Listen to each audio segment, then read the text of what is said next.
이렇게 요즘 아이들을 이렇게 보면요, 속으로 저절로 이런 표현이 나옵니다. 야, 참 좋을 때다. 참 좋을 때다. 어른들은 아무래도 무엇인가 새로 시작한다 하는 것이 부담스러운 나이인 것이 사실입니다. 건강도 좀 옛날만 못한 느낌이 자꾸 들어지고, 또 무엇을 이해하고 또 기억하고 그것을 유지하는 능력이 현저히 떨어지는 것 같습니다. 배우긴 배웠는데 그것을 활용을 안 하고 있으면 얼마 안 가서 내가 언제 배웠지 할 정도로 다 깨끗하게 하얀 백지가 돼버리는 것이지요. 그러나 아이들은 무엇이든지 해볼 수 있는 기회가 주어진 때라 여겨집니다. 또 부모님의 보살핌이 있기 때문에 책임이라고 하는 것에 대해서 크게 신경 쓰지 않고 도전해 볼 수 있는 것입니다. 눈이 펑펑 올 때에 눈이 내리는 모습을 보면서 야, 저 눈을 어떻게 치우지 이렇게 걱정부터 하는 아이들이 있습니까? 그런 아이들은 없을 겁니다. 그 눈이 내리면 거기에서 아이들의 그 동심과 그 창의성을 가지고 정말 재밌게 노는 그 순간을 맞이하는 것이 아이들일 것입니다. 문제는 아이들이 자신이 지금 좋은 때를 보내고 있는지를 잘 모른다는 사실이에요. 어렸을 때는 왜 그렇게 어린이 빨리 되고 싶은지, 그리고 정작 어른이 되고 나니까 왜 다시 어려지려고 하는지 이해할 수 없는 일입니다. 어린아이들이 지금 자신이 좋은 때인지를 잘 모릅니다. 그래서 시간 활용을 잘 못하는 것 같아요. 그냥 요즘 같은 경우는 스마트폰, 컴퓨터, 게임, 만화, 여러 가지 팝송, 댄스, 그냥 자신의 삶의 균형을 잔뜩 잃어버리고 사는 모습이 자녀들에게 있는 것처럼 보입니다. 어른의 눈으로 바라다 볼 때 시간 낭비하는 것 같아서 어른들의 마음은 안타까운 마음이 들 수밖에 없는 거죠. 다시 살 수 없는 인생이기에 야, 내가 다시 옛날로 돌아간다면 이렇게 살지 않았을 텐데 라고 하는 그 마음의 안타까움이 자녀들을 바라보면서, 어린 자녀들을 보면서 안타까움으로 표출되는 줄 압니다. 여러분들, 그런데 단지 이런 안타까움을 주는 것이 어린아이에게서뿐이겠습니까? 우리가 주변에서 물론 자신을 바라보면서도 그런 생각을 할 때가 있겠지만은 주변을 바라다 보면서 안타깝게 여기는 여러 사람들의 모습이 있습니다. 잘못하고도 잘못한 줄 모르는 사람이 있어요. 얼마나 안타까운지 몰라요. 잘못한 것이 들통나지 않았다고 생각하고 있는 사람도 있습니다. 이전에 잘못해도 별 문제가 없었으니 해도 된다, 이런 생각을 하는 사람도 있습니다. 형벌을 받아서 고생을 했으면서 또 감옥에 가는 사람도 있습니다. 왜 이런 일들이 벌어지고 이런 안타까움을 겪는 그 인생을 살 수밖에 없을까 생각을 해봅니다. 이 모든 사람들에게 하나의 중요한 공통점이 있다고 봅니다. 그 중에 하나는 무엇이냐면 자신의 인생의 진정한 가치를 망각하고 산다는 사실입니다. 그러므로 우리는 우리의 본 모습이 무엇인지를 되돌아볼 수 있어야 할 것입니다. 그리고 우리에게 부여되어 있는 우리의 인생의 가치가 무엇인지를 소중하게 여길 줄 아는 그 믿음의 성숙과 지혜가 우리에게 반드시 있어야 될 줄로 믿습니다. 마태복음 9장 14절에서 17절을 보면 하루는 세례 요한의 제자들이 예수님께 질문을 하고 있습니다. 우리와 바리새인들은 열심히 금식을 하고 있는데 왜 예수님의 제자들은 그렇게 하지 않습니까? 라는 질문이었습니다. 이때 예수님께서 대답하십니다. 혼인집에 손님들이 신랑과 같이 있을 때에는 슬퍼할 수 있겠느냐? 그렇게 말씀하시면서 신랑을 빼앗기는 날이 이를 때인데 그때에는 금식을 할 것이다. 그러면서 이런 말씀을 또 해주고 계셨습니다. 생배의 조각을 낡은 옷에 붙이는 자가 없다. 만약에 그렇게 하면 기운 것이 옷을 당겨서 헤어지는 것이 더 심해질 것이다. 이렇게 말씀하셨습니다. 또 하시는 말씀이 새 포도주를 가지고 그 새 포도주를 낡은 가죽 부대에 넣지 않는다.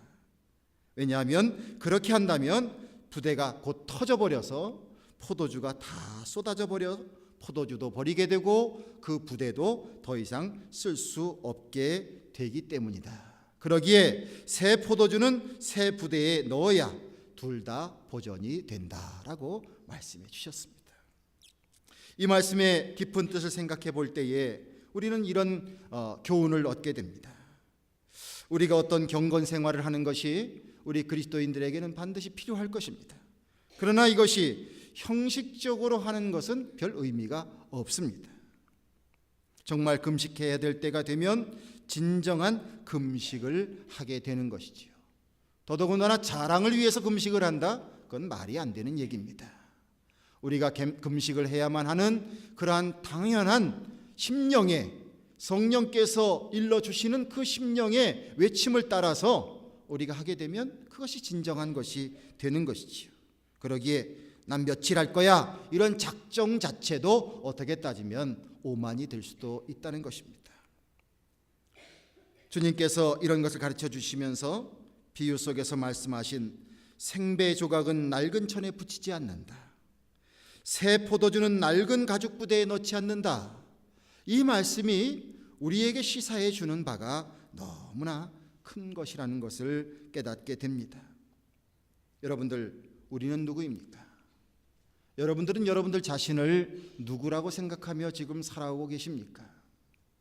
지난 1년 동안도 여러분들은 자신을 누구라고 생각하면서 살아온 나날들을 사셨습니까? 잠에서 깨어서 우리는 뭔가 정해진 것을 따라서 쫙 해나갑니다. 그런데 그러한 모든 것 속에는 내가 내 자신이 누구인지가 다 이렇게 세팅이 되어 있는 거죠. 고린도후서 5장 17절에 이렇게 말씀하고 있습니다. 그런즉 누구든지 그리스도 안에 있으면 새로운 피조물이라. 이전 것은 지나갔으니 보라 새 것이 되었도다. 할렐루야. 여러분들 그리스도 안에 여러분들이 계시다고 믿으십니까?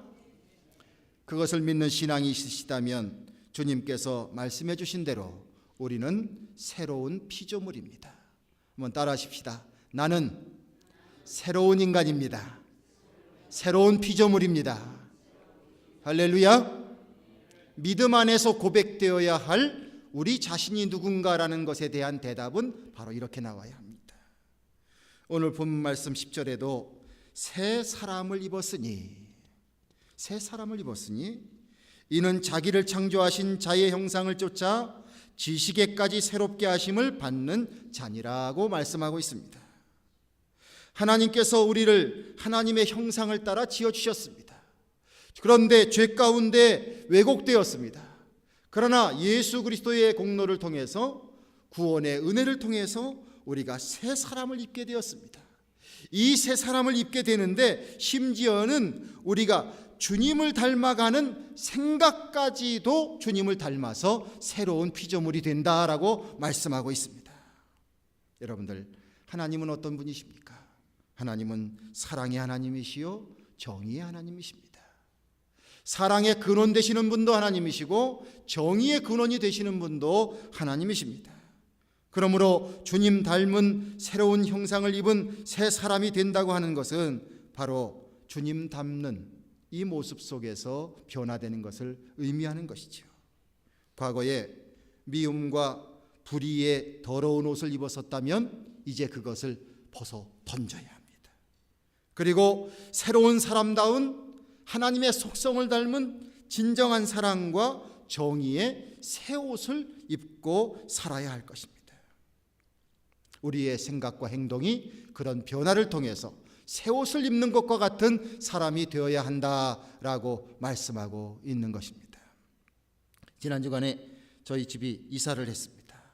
자, 이사를 할 때에 저희가 짐을 이렇게 막 정리를 하는데 자, 버리는 우선순위가 있지 않겠습니까? 그동안 오랫동안 간직했지만 안 썼던 것, 그리고 또 별로 값어치가 없어 보이는 것. 그리고 저희가 볼 때 더러운 것은 가차없이 버리게 되는 거죠. 13년이나 살던 집에 정이 많이 들었지 않겠습니까? 그래서 아내는 눈물이 날 것 같았대요. 그랬는데 짐을 다 빼고 보니까요, 구석구석에 곰팡이가 보이더라고요. 정내미가 뚝 떨어지는데 바로 마음 정리를 하게 해주시더라고요. 여러분들, 우리가 새로운 상황 속에 새로운 삶을 꿈꾼다고 할 때 여러분들 더러운 것을 갖고 가시겠습니까? 그렇지 않죠. 우리가 새로운 피조물이라고 하면 새로운 피조물에 걸맞는 새 옷을 입고 살아가는 자들이 되어야 될 줄로 믿습니다. 하나님께서 그 새 옷을 입도록 주님께서 새 옷을 마련해 주시는 거예요. 성경에 보면 더러운 옷에 해당되는 것이 무엇인지를 일일이 말씀해 주고 있습니다. 8절과 9절을 보면 분과 아이그이와 회방과 너의 입에 부끄러운 말이라 너희가 서로 거짓말을 말라, 이렇게 말씀하고 있습니다. 우리가 주님의 은혜로 새 사람이 되었다고 고백하고 있습니다. 예수님이 나의 주님이라고 고백하고 있습니다. 주님을 구주로 고백하는 자에게 새로운 피조물이라고 하는 그러한 칭함을 얻게 되었습니다. 너무나 영광스러운 그런 명칭을 우리가 얻게 되었다는 거예요. 자, 그렇다면 우리가 여기에 걸맞는 새 옷을 입고 있어야 되는데, 정말 폼이 나는 새 옷을 입고 있어야 되는데 어떻습니까? 아직도 좀 더러운 옷을 입고 있는 듯한 그런 느낌은 없습니까?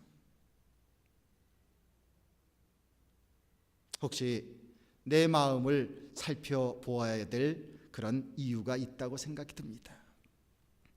마음속에 여러분들이 혹시라도 분을 품고 살고 계시다면 그것은 새 사람이 헌 옷을 입고 있는 것입니다. 주님이 가르쳐 주시는 거예요. 지나간 일에 대해서 너무 억울하고 속상하고 자존심 상하고 그래서 잊어버릴 수 없고 자꾸 그 기억을 갖고 있고 시간이 남으면 또 그 생각을 하게 되고 씹던 껌 다시 씹듯이 그렇게 되새기는 이런 인생들. 그래서 이것을 떨쳐버리지 못하다 보니까 점점 더 안갚아하고 싶은 마음들이 있는 것들, 받은 것 이상으로 되갚아야 되겠다고 생각하는 그 마음들, 한번 기회만 찾아와 봐라, 본때 나듯이 나도 한번 갚아주리라, 이런 마음을 가졌던 것. 이 마음이 우리에게 만약에 남아있는 가운데 내가 신앙생활하고 있다면 지난 한 해 동안 혹시라도 그런 동기를 가지고 우리가 살았다면 죄송하지만 여러분들 깨끗한 몸에 더러운 옷을 입고 계셨던 것입니다. 예수 그리스도의 능력 안에서, 믿음 안에서 정말 이것을 다 청산할 수 있는 우리 모두가 되기를 간절히 바랍니다. 중학생 때였어요. 중학생 때쯤 되면 사춘기를 맞이하니까 학생들의 몸집이요, 이렇게 차이가 나요.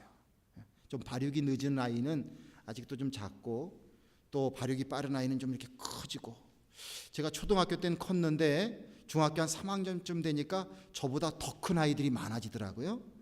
그런데 여러분들도 한번 기억해 보시면 좋겠습니다. 한 70명 앉아 있는 가운데 큰 애들은 대개 다 어디에 앉죠? 맨 뒤에 앉죠. 그 뒤에 앉는데 뒤쪽에는 좀 물이 안 좋아. 물이 안 좋아. 그런데 저희 반 아이 중에서 공부도 잘하고 잘생긴 아이가 하나 있었습니다. 근데 얘 이름이 광선이었어요. 광선이. 근데 어떻게 된 건지 걔의 그 공부 잘하고 뭐 이런 걸 생각해 보면 그 좀 물이 안 좋은 애들하고 이렇게 같이 어울리지 말아야 될 것 같은데 같이 이렇게 몰려다니더라고요. 어느 날 차를 탔습니다. 시내버스를 타고 가고 있는데 우리가 이렇게 같이 탔어요. 근데 그 등치 큰 아이가 저한테 시비를 거는 거예요. 야, 너는 이름이 광돌이가 뭐냐? 제가 광석이지 않습니까? 석자를 주석석자거든요. 근데 그걸 돌이라고 하는 거예요. 석을 돌로 이제 하는 거죠. 야, 이름이 너 광돌이가 뭐냐? 얘처럼 광선이로 바꿔. 그러면 더 공부도 잘할 거 아니야? 뭐 이렇게 긁어댔습니다. 근데 지금 생각해 보니까 그 등치 큰 애들이 제가 무서웠나 봐요. 그래가지고 아무 대꾸도 못하고 그리고서 그냥 가만히 있다가 차에서 내렸어요. 얼마나 속상한지 몰라요. 그냥 동창회 하면 이제 세월이 많이 흘렀으니까 다시 만나면 제가 한번 따지고 싶어요. 너 엄마 어떻게 그때 그런 얘기를 다 하냐? 내가 그게 얼마나 마음에 상처가 된 줄 알아? 사실 상처가 됐어요. 그 작은 일이지만 감수성이 예민했던 제 마음속에는 굉장히 큰 상처였습니다. 자, 웃자고 하는 얘기지만은 여러분, 우리의 마음속에 어떤 분이 있다고 하면 이 분을 품고 사는 것이 주님 안에서 새로운 피조물이 된 우리에게 헌옷을 입혀주는 꼴이 된다는 사실을 꼭 기억하시고, 예수 그리스도 안에서 용서의 은혜와 은총을 입으셔서 다 벗어던지게 되시기를 주님의 이름으로 축원을 드립니다. 혹시 여러분들 우리의 마음속에 악의가 있습니까? 사람들이 열등감이 있게 되고 상대방이 잘 되는 것이 배가 아프게 되면 자꾸 이런 마음들을 갖게 돼요. 그냥 별로 연관이 없는 사람끼리도 그런 악한 감정을 드러낼 때가 많이 있습니다. 상대방이 좋은 계획을 세우면 세울수록 배가 아프고 그 일을 못하도록 방해하고 싶은 그런 일들도 많이 있습니다. 악의로 회방하고 그리고 상대방을 모함하고, 그래서 상대방은 그것으로 인해서 깊은 상처를 입게 되고, 심지어는 그것으로 인하여서 정말 하지 말아야 될 그런 일들도 하게 되고, 얼마나 마음이 아픈 일들이 많은지 모릅니다. 정말 고통을 당했는데 나중에 아니면 말고 이런 태도가 많이 있는 것입니다. 성도 여러분, 하나님께 책망받을 큰 일인 줄로 믿습니다. 이 세상에 하나님의 이름을 모르고 살아가면서 이런 일을 저지르는 사람들, 하나님의 심판대 앞에 섰을 때 가혹한 책망을 들으실 것입니다. 하물며 하나님께서 그리스도의 핏값으로 새 사람으로 만들어준 우리가 이런 삶을 산다면 이건 너무너무 걸맞지 않는, 마치 똥이 묻은 옷을 입고 있는 우리나 똑같습니다. 벗어 던져버려야 합니다. 얼마 전에 북한에서 한 병사가 귀순을 하게 됐죠. 총 맞아가지고 거의 죽게 된 것을 이국종 교수 통해서 많이 회복되고 있다는 소식을 들었습니다. 그분이 주목받게 되면서 그분의 선행을 여러 가지로 말하고 있습니다. 우리는 대개 이렇게 생각할 겁니다. 도대체 어디까지가 진실이야? 자, 이렇게 생각을 할 수도 있는데, 사람들이 이렇게 의심을 한다는 거죠. 누구나 할 수 있는 일인데 왜 저렇게 위세를 떠나? 이렇게 비판한다는 겁니다. 또 이렇게 생각을 한다는 겁니다. 결국 저거 다 인기 얻으려고 저러는 거 아니야? 그렇게 생각을 한다는 거죠. 실제로 그 교수님 한 분이 그렇게 주목받게 되면 아주대학병원 사람들 많이 갈 거 아니에요. 그 현실은 현실입니다. 또 이렇게 비판을 하는 거죠. 만약에 완벽하게 고쳐내지 못하면 그건 국민들 다 속인 거야. 그렇게 또 비판을 한답니다. 심지어는 이렇게 비판까지 한다는 것입니다. 무엇인지는 모르지만 아무튼 속임수가 분명히 있을 것이다. 우리의 마음속에 좋은 것을 좋은 것으로 바라보지 못하고, 또한 좋은 일 하는 사람들을 밀어주지 못하고 그것을 배아파하면서 그렇게 살아갈 수밖에 없는 인생이라고 한다면 이것은 얼마나 비참한 인생이겠습니까? 성도 여러분, 우리 안에 주님께서 허락하신 은혜를 통해서 우리 안에 혹시라도 이런 마음이 생긴다면 이것을 다 벗어던질 수 있는 우리 모두가 되기를 주님의 이름으로 간곡히 축원을 드립니다. 열등감 때문에 이런 일들 많이 벌어지거든요. 그런데 한번 이렇게 생각하십시오. 나를 구원해 주신 분이 누구십니까? 예수님이십니다. 예수님이 누구십니까? 하나님의 아들이십니다. 예수님은 말씀을 보면 하나님의 창조에도 함께 참여하셨던 창조의 본인이라고 말씀하셨습니다. 그 귀한 예수님이 우리를 위하여 대신 죽어주셨습니다. 나라고 하는 이 한 존재가 그렇게 큰 사랑을 받고 그런 큰 사랑 가운데에 의롭다 여기심을 받는 새 사람이 되었습니다. 이 기쁜 소식을 왜 흘려듣습니까? 이 아름답고 이 가치 있는 선물을 왜 소중히 여기지 않으십니까? 그러면서 왜 우리는 늘 열등감 속에서 남이 조금 잘 되는 일, 남이 조금 주목받는 일, 남이 조금 리더십을 갖게 되는 일, 칭찬받는 일, 이것을 다 무시하고 싶고 회방하고 싶고 그렇게 살아갑니까? 예수님께서 어린 소자 하나라도 실족하게 된다면 차라리 연자 맷돌을 목에다 메고 바다에 빠지는 것이 낫다라고 말했습니다.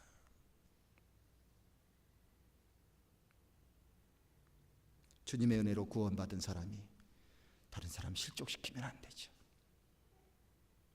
마음속에 있는 회방하고 싶은 마음, 악의를 갖는 마음, 이 마음을 주님의 은혜 안에서 다 새롭게 변화받을 수 있는 우리 모두가 되셔서 이 더럽고 더러운 옷을 당장 벗어버리는 은혜의 사람들 되시기를 주님의 이름으로 축원을 드립니다. 본문 말씀에 부끄러운 말이나 거짓말을 삼가하라고도 하셨습니다. 선거 치르는 모습을 보면 한국이나 미국이나 사람 입에 담지 못할 말로 상대방을 비난하고 그리고 서로 거짓말장이라고 욕을 해대고 낯뜨거운 이야기를 자꾸 하게 되고 사람들 마음 사로잡게 되고 거짓말로 자신 포장하고 상대방 깎아내리고 이런 모습들이 다 있습니다.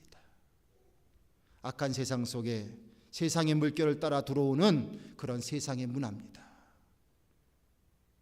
우리가 이것을 너무 쉽게 그저 그런 대로 받아들이는 이런 태도를 갖지 말아야 할 것입니다. 반드시 청산해야 될 그런 문화라는 거예요. 성도 여러분, 부끄러운 말, 그 소리 듣고 앉아있지도 마시고 그리고 그런 말을 하는 것을 좋아하지 않는 우리가 되길 원합니다. 거짓말 피하도록 애쓰는 우리가 되기를 바랍니다. 아이 목사님, 선의의 거짓말이라는 것도 있지 않습니까? 그런 게 있긴 있죠. 그러나 여러분들, 선의의 거짓말을 내가 해야만 되는 상황이 되지 않도록 기도하시기 바랍니다. 왜냐하면 그런 것도 우리에게 다 시험이 되기 때문입니다. 사람들을 질책할 때 에이, 짐승만도 못한 놈아 라는 말이 있습니다. 인간이 동물보다 못한 상황이 생길 수가 있어요. 그 중에 하나가 바로 거짓말한다는 거예요. 동물들은 거짓말하지는 않는 것 같아요. 하나님이 주신 좋은 머리, 이렇게도 생각할 수 있고 저렇게도 생각할 수 있고 남의 입장도 생각해 볼 수 있고 내 입장도 생각해 볼 수도 있고 이렇게 비교해 볼 수도 있고 저렇게 생각해 볼 수도 있고 또 하지 않을 거면서도 다 계획도 세워볼 수도 있고 얼마나 좋은 머리가 우리들 안에 있습니까? 그런데 이것을 거짓말하는 것으로 써버린다면 그렇게 살아가는 우리들의 이 가치는 그리스도 안에서 새로운 피조물이 되었다고 하는 우리가 한없이 추잡한 모습으로 전락되어져 가는 우리의 가치가 떨어질 수밖에 없는 그런 초라한 인생을 택하는 삶입니다. 거짓말의 문제는 하루아침에 해결될 수 있는 것이 아닌 것 같아요. 굉장히 끈질긴 악의 뿌리입니다. 아브라함의 일가를 보십시오. 하나님의 은총 가운데 아브라함이 복의 근원이 되는 축복을 받고 하나님의 역사하심을 경험하고 있습니다. 그런데 하루아침에 그의 믿음이 온전해지는 것이 아니에요. 좌충우돌하는데 그를 괴롭히는 것 중에 하나가 뭐냐면 이 거짓말이라는 것이 따라오는 거예요. 자기가 위기의 상황에 부닥치게 되니까 자기의 생명을 유지하기 위해서 자기의 아내를 누이라고 속입니다. 아들이 이걸 다 봤나 봐요. 그 아들 이삭도 또 자기의 생명이 위협을 당하게 되니까 또 자기 아내를 누이라고 또 속이게 되죠. 또 그 자식이 봤나 봐요. 야곱은 장자권 얻고 싶어가지고 둘째 아들이 장자인 행세를 하면서 축복권을 받고 안수 다 받고 그렇게 거짓말을 해댑니다. 그냥 그 생애 속에 거짓말이 얼마나 많은지 몰라요. 그러다가 어떻게 됩니까? 자기 아들들한테 톡톡히 당합니다. 자기가 제일 사랑하는 아들이었던 요셉이 죽었다고 그 형제들이 다 담합을 해가지고 자기 아버지를 속이지 않습니까? 그 사랑하는 아들이 죽은 그 소식을 듣고 살아가야 하는 이 야곱의 생애라고 하는 것이 얼마나 지옥 같았겠어요.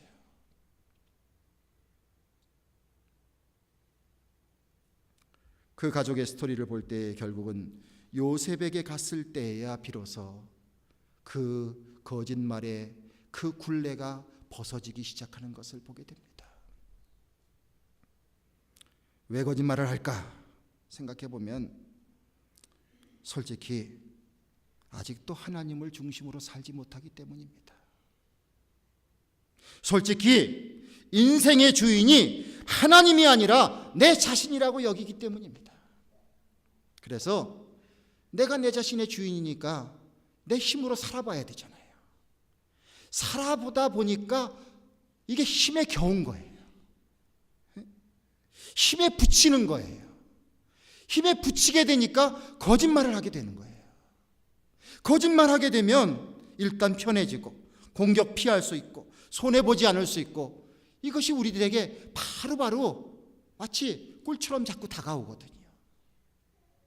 자, 이렇게 하다 보니까 그것으로 인한 피해가 얼마나 큰지를, 내 정신과 영혼이 얼마나 마비되고 있는지를, 내 마음의 중심에 하나님을 중심으로 살아야 진정한 복된 삶인데 그 거짓말 때문에 하나님을 얼마나 밖으로 밀어내고 있는지를 우리가 모르고 우리 스스로가 이 거짓말을 나의 삶의 도구로 하며 살고 있습니다.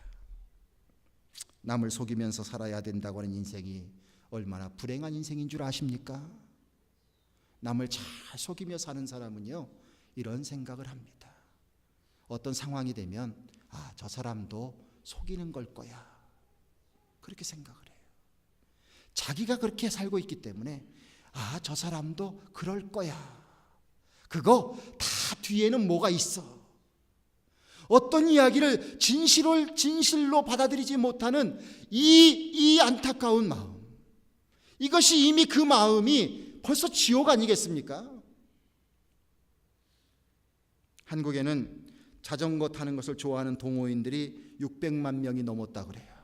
건강을 위해서 얼마나 좋은 일인지 모릅니다. 그런데 사실 이렇거든요. 자전거도 좋은 자전거 타고 가면요, 훨씬 힘이 덜 들어요. 그리고 또 싹 타고 가면 남들이 이렇게 다 보잖아요. 그러니까 얼마나 또 폼이 납니까? 그래가지고 비싼 자전거들을 사시는 분도 있습니다. 근데 문제가 하나 있어요. 오랫동안 달려야 되거든요. 수십 킬로씩 달려요. 화장실을 가고 싶어. 근데 이 자전거를 끌고 화장실을 들어가기는 사실은 이게 쉽지 않지 않습니까? 그래가지고 딱 묶어놓고 들어가면 비싼 자전거는 어떻게든지 끊어갑니다. 그러니까 동호인들이 서로 도와주는 일은 뭐냐면 자전거 지켜주는 거. 동호회에 가입하는 이유 중에 가장 큰 이유 중에 하나는 내 자전거가 내가 화장실 들어갔을 때 안전하게 지킴을 받는 거. 이게 하나의 목적이래요. 그 얘기를 들으면서 얼마나 웃었는지 모릅니다.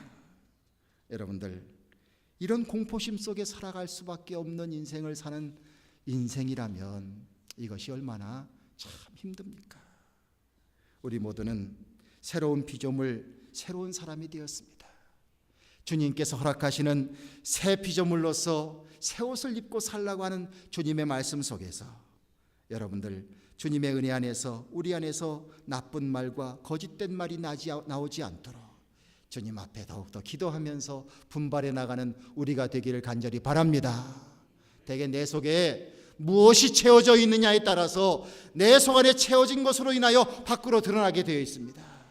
여러분들, 우리의 생각 속에, 우리의 마음 속에 하나님의 나라를 생각하고 진리를 생각하고 구원을 생각하며 내가 하나님의 자녀가 된다고 하는 것, 그리스도의 제자가 된다고 하는 것, 새로운 피조물이 되었다고 하는 것, 이렇게 귀한 존재가 된 자들에게는 그 악한 말과 나쁜 말과 거짓된 말이 전혀 어울리지 않는다는 것을 기억하시면서 내 안에 더욱더 귀한 것으로 가득 채워나가시기를 주님의 이름으로 축원드립니다. 주님은 말씀을 통해서 새로운 피조물, 새로운 사람이 입어야 할 옷이 무엇인가를 말씀해 주고 있습니다. 자, 오늘 읽은 말씀 12절부터 우리 천천히 좀 한번 말씀을 다시 읽었으면 좋겠습니다. 12절, 17절까지. 자, 목소리를 같이 해서 함께 읽겠습니다. 시작. 그러므로 너희는 하나님의 택하신 거룩하고 사랑하신 자처럼 긍휼과 자비와 겸손과 온유와 오래 참음을 옷 입고 누가 네게 혐의가 있거든 서로 용납하여 피차 용서하되 주께서 너희를 용서하신 것과 같이 너희도 그리하고 이 모든 것 위에 사랑을 더하라. 이는 온전하게 매는 띠니라. 그리스도의 평강이 너희의 마음을 주장하게 하라. 평강을 위하여 너희가 한 몸으로 부르심을 받았나니 또한 너희는 감사하는 자가 되라. 그리스도의 말씀이 너희 속에 풍성히 거하여 모든 지혜로 피차 가르치며 권면하고 시와 찬미와 신령한 노래를 부르며 마음에 감사함으로 하나님을 찬양하고 또 무엇을 하든지 말에나 일에나 다 주 예수의 이름으로 하고 그를 힘입어 하나님 아버지께 감사하라. 할렐루야. 너무너무 귀한 조목조목의 말씀으로 우리가 입어야 할 옷이 무엇인지를 말씀해 주고 있습니다. 이 말씀을 읽으면서 이렇게 대하다 보니까 갈라디아서 5장 22절에 있는 성령의 9가지 열매와 많은 부분이 합쳐지는 것을 볼 수 있습니다. 사랑, 희락, 화평, 인내, 자비, 양선, 충성, 온유, 절제. 이것과 연결되는 모습을 볼 수가 있게 돼요. 이런 것들로 엮어진 이 새로운 옷을 입고 살아가는 우리를 꿈꾸어 보자는 것입니다. 여러분들의 자녀를 짝을 지어줍니다. 한번 생각해 보십시오. 성령의 9가지 열매, 오늘 우리가 읽은 지금 말씀 12절에서 17절에 있는 말씀과 같은 그러한 모습으로 엮어진 옷을 입고 살아가는, 새로운 옷을 입고 살아가는 그러한 피조물이 된 존재, 이 존재와 그것과 너무나도 대도적으로 음란과 정욕과 탐심과 부정과 분과 악의와 회방과 부끄러운 말과 거짓말을 하는 것으로 만들어진 옷을 입고 사는 사람과 이 두 사람 가운데 누구와 짝져주고 싶으시겠습니까? 세상에 하나님을 모르는 사람도 당연히 성령의 9가지 열매로 그것으로 만든 옷을 입은 사람과 자기의 자녀를 짝지어주고 싶은 마음이 있는 것은 당연한 것일 것입니다. 여러분들, 하나님은 우리가 자격이 있어서 새 사람이 되게 하신 게 아니에요. 내가 잘나서 새 사람이 되게 하신 게 아니에요. 우리를 사랑하신다는 것 그 하나 때문에, 우리를 사랑하시는 것 그 하나 때문에 우리를 부르셔서 그리스도의 피로 우리를 먼저 새 사람 되게 해주셨습니다. 의롭다 여겨주시는 것입니다. 그리고 하나님의 자녀로서, 거듭난 사람으로서 너희는 새로운 피조물이라고 하는 이 귀한 정체성을 우리의 마음속에 심어주고 있습니다. 여러분들 자신을 누구라고 생각하십니까? 여러분들 자신을 누구라고 생각하며 지금까지 살아오셨습니까?